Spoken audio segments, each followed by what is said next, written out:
just stand there. Do something! Hi, this is Sam Jones with Game Developers Bible, a series about everything game development and game design related. So today I wanted to talk to you about the new generation of horror. Or, as it's actually titled, though the advert seemingly put it in last, Resident Evil VII, and why it's being considered a return to the classic, but also a new generation of horror. So if I came up to you and asked you to name your top 5 horror game series, as well as giving me a weird look, then the chances are Resident Evil would be in there. And if it wasn't, then you've yet to play one of the games, you're just plain wrong, or you come from the era where Resident Evil turned into a Michael Bay action movie. You know what that means? Yeah, I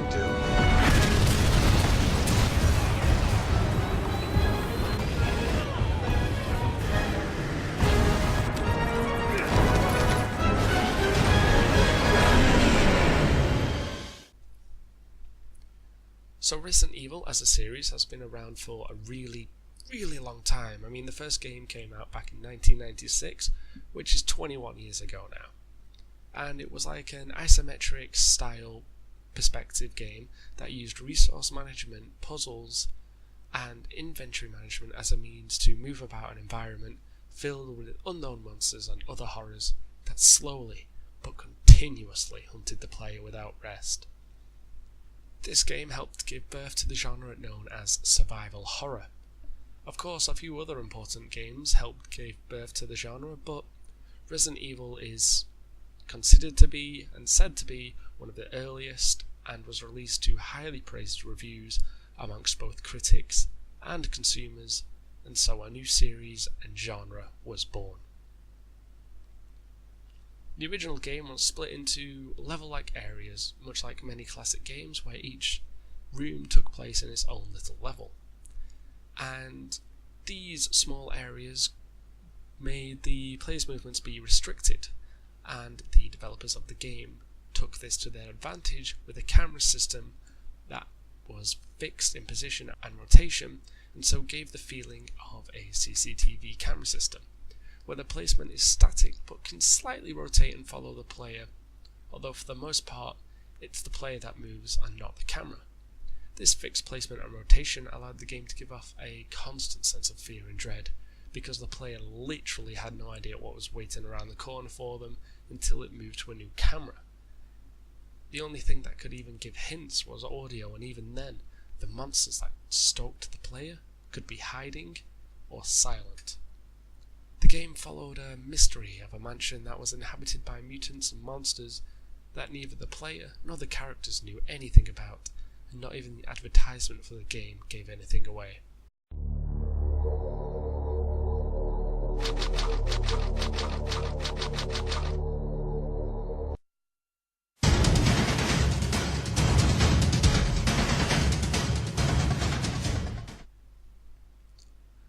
So the game used this air of mystery as a weapon of horror and tension against their players, but also used the mechanics of resource management to really fill the player with dread.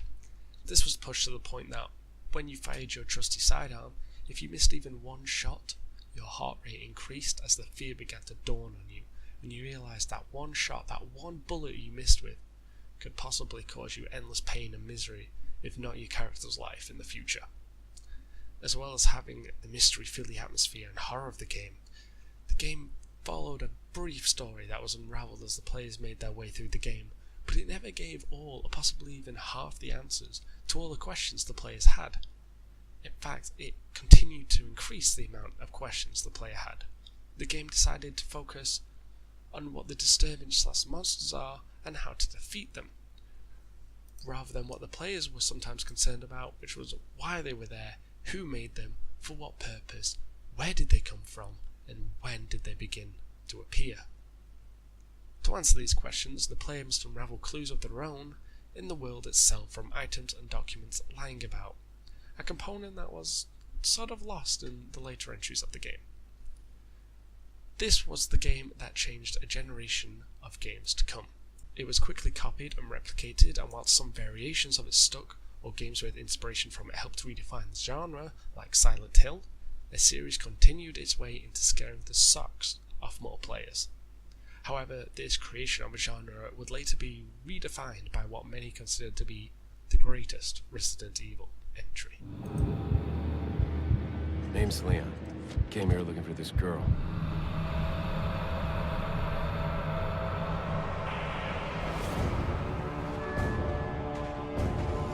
Who are these people? It's in freeze! When people think of their greatest Resident Evil moment, or the best survival horror game they have played, most answer with the same game, Resident Evil VII.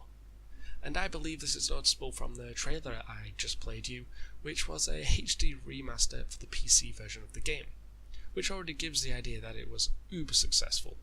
And that's not uber as in the taxi-like service, though that is kind of successful, so I guess you could use that. But if the trailer didn't sell you on that, here's a little video that shows all the different remake trailers that come up on YouTube, as well as a screenshot for the wiki page. See all those different remakes? It was very successful. So, what made Resi 4 so great? Well, if you want to know that, there are hundreds, if not thousands, of videos on the subject, so I'm not going to go into it because we'd need a whole different video for that. But essentially, the survival horror genre was taken to the third person with the camera placed behind the player. This introduced many new mechanics, such as having to not only worry about what was around a corner, but what was above or below the player when entering new environments. And it also gave the developers the chance to design the environments in a way that, upon entering a new and more decrepit place, the player was filled with dread and became jumpy on the trigger. It did also introduce the mighty varied, horrible mutations that the virus would bring upon some of its victims, but in ways that were horrifying and tense, rather than the over-the-top and simply silly variations we got in the later series.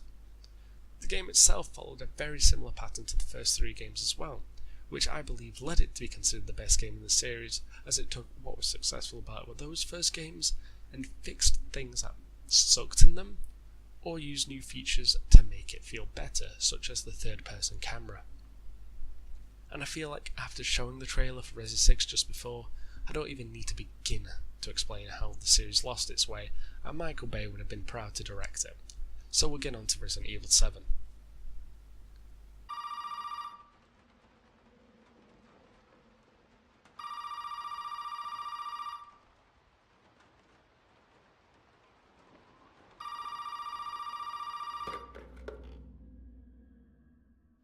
She's back.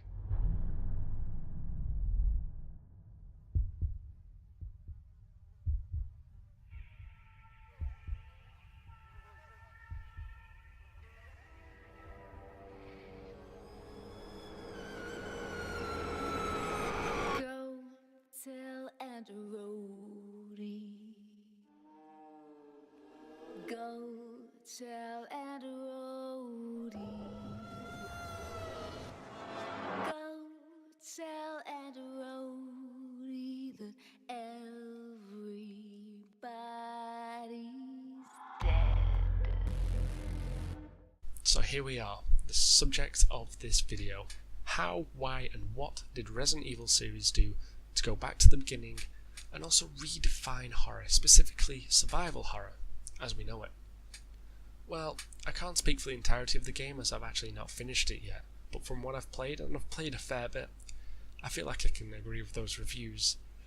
So, the game goes back to its roots by using simple but effective survival horror techniques, such as resource management, inventory spacing, along with making the player feel vulnerable, having scarce ammo, and giving you the dread of when you turn every corner.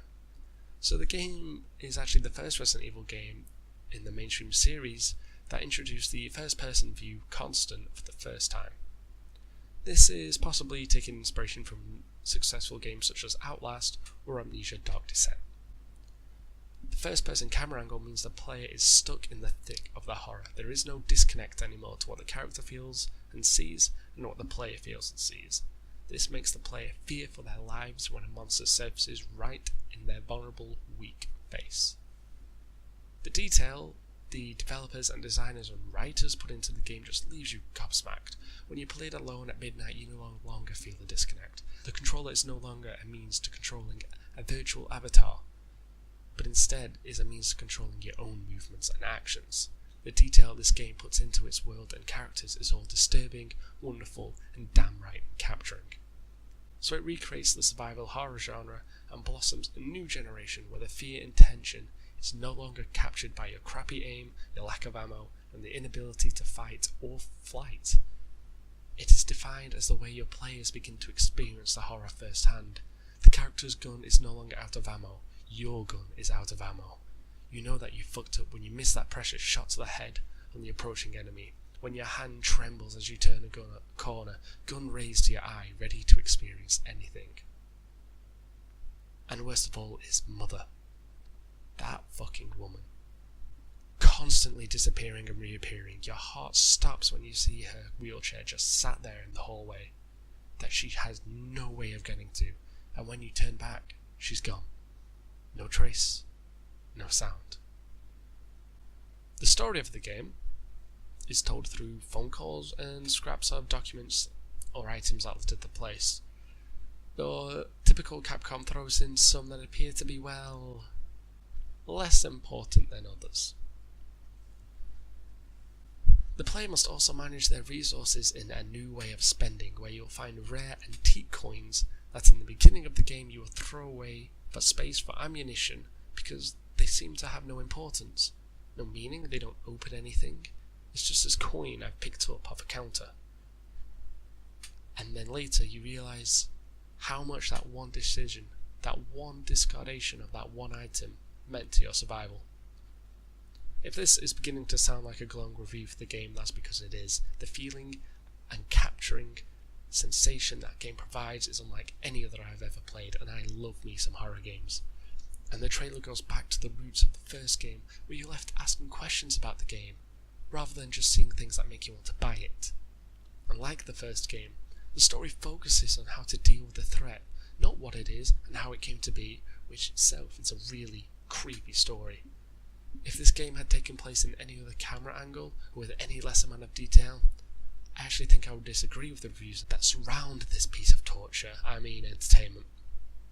So, okay, great, the game's great, it goes back to its roots. What can I take from this? What, as a developer, can we take from this? Well, there's a few things we can take from this, actually. We can take the idea that sequels do not need to carry on from their latest game, and can refresh this series entirely, although this is a gamble, and it can either be really beneficial, such as Resident Evil VII, or really, really bad, such as Resident Evil V and VI. Capcom may have brought the respect the Resident Evil series once had back from the dead, you get it, back from the dead, Resident Evil, with this entry, but I believe that is a lucky situation and was such a bad gamble. They had to be really confident in the prototype of the product, and I believe this helped with the Silent Hills game that was released. It also proves that following trends of games in the genre you are creating is not a bad thing, and if executed correctly, can be amazing for your game and sales, and it also doesn't need to be released at the time of the craze. We had so many of those PT rip-offs, and then here comes Capcom a few years later the game, and they got so many benefits to the being late to the game rather than being out there doing it with everyone else. So take note from Resident Evil and how to correctly redefine a genre, and what that means, as well as how going back to your roots is not always a bad thing, provided you look at what exactly was good about the roots of your game, and don't just copy it over unedited. Don't ask what the player enjoyed, but like the Resident Evil games make its players do, ask why and how.